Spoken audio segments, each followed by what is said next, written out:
نیکوں کے ساتھ بیٹھے گا تو نیکیوں کی عادت پیدا ہوگی. پتا چلا صحبت کا اثر انسان پر پڑتا ہے. اور ہم چونکہ ایک مخلوط معاشرے میں رہتے ہیں جس میں رنگ رنگ کے انسان، طرح طرح کے انسان، الگ الگ قسم کے انسان رہتے ہیں. اب آپ کو میں بتاؤں اس معاشرے کی گندگی سے اگر بچنا ہے، دیکھو ہم کسی کو برا نہیں کہہ رہے ہیں لیکن ایک بات کہتے ہیں، جھوٹے بھی اس معاشرے میں ہیں، بے نمازی بھی اس معاشرے میں ہے، حرام کھانے والے بھی اس معاشرے میں ہیں، ماں باپ کے نافرمان بھی اس معاشرے میں ہیں، شرابی اور کبابی بھی اس معاشرے میں ہے. اب اس گندگی سے بچنا ہے تو ہمیں کون سی چیز بچا سکتی ہے؟ ایک چیز ہمیں بچا سکتی ہے، وہ یہ ہے کہ ہم اللہ کے عذاب پر غور کریں. اللہ اکبر. اللہ پاک نے نافرمانوں کے لیے جو عذاب تیار کر رکھا ہے، اس لیے کہ دنیا کے گنہگار اور بگڑے ہوئے انسان جب وہ گناہ کرتے ہیں تو ان کو پتا ہوتا ہے کہ کچھ نہیں ہونے والا. یاد رکھنا بحیثیت مسلمان، بحیثیت کلمہ پڑھنے والا، بحیثیت رسول اللہ کے امتی کے ہمارا عقیدہ یہ ہے کہ ہم مرنے کے بعد اپنی اپنی قبروں سے اٹھائے جائیں گے اور اللہ کی عدالت میں کھڑے ہوں گے. یاد رکھنا اللہ کی عدالت میں سب کو کھڑے ہونا ہے. سب اپنی اپنی قبروں سے اٹھیں گے اور خدا کی عدالت میں کھڑے رہیں گے. اور اللہ کی وہ عدالت کا دن جس کو میدان محشر کہتے ہیں وہ 50,000 سال کا ایک دن ہوگا. توجہ سے سننا، دل کے کانوں سے سننا. 12 گھنٹے کا دن نہیں ہوگا، 14 گھنٹے کا دن نہیں ہوگا، 16-18 گھنٹے کا دن نہیں ہوگا، بلکہ وہ دن 50,000 سال کے برابر ہوگا. اور اس میں زمین تانبے کی ہوگی اور آسمان سورج. اللہ اکبر.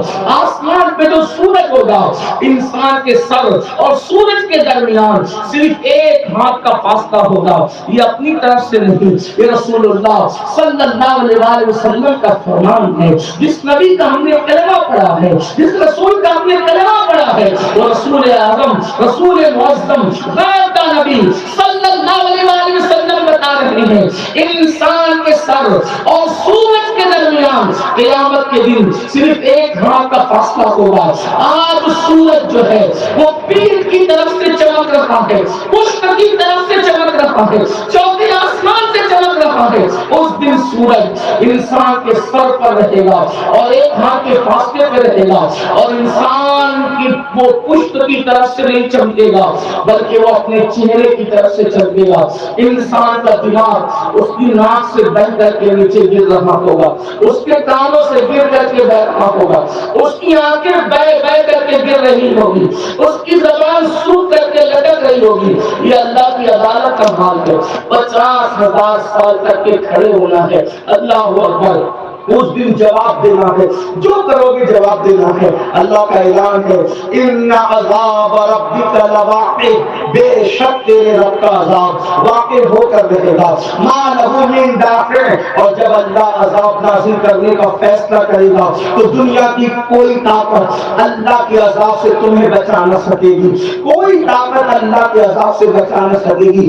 آپ نے دیکھا اللہ نے بارش برسانا چاہا، ہم میں سے کوئی روک سکا؟ نہیں روک سکا. اللہ سردی لاتا ہے، کوئی روک پاتا ہے؟ نہیں روک پاتا. اللہ گرمی لاتا ہے، کوئی روک پاتا ہے؟ نہیں روک پاتا. یعنی اللہ جو چاہتا ہے کرتا ہے. اللہ کی طاقت اللہ کی طاقت ہے.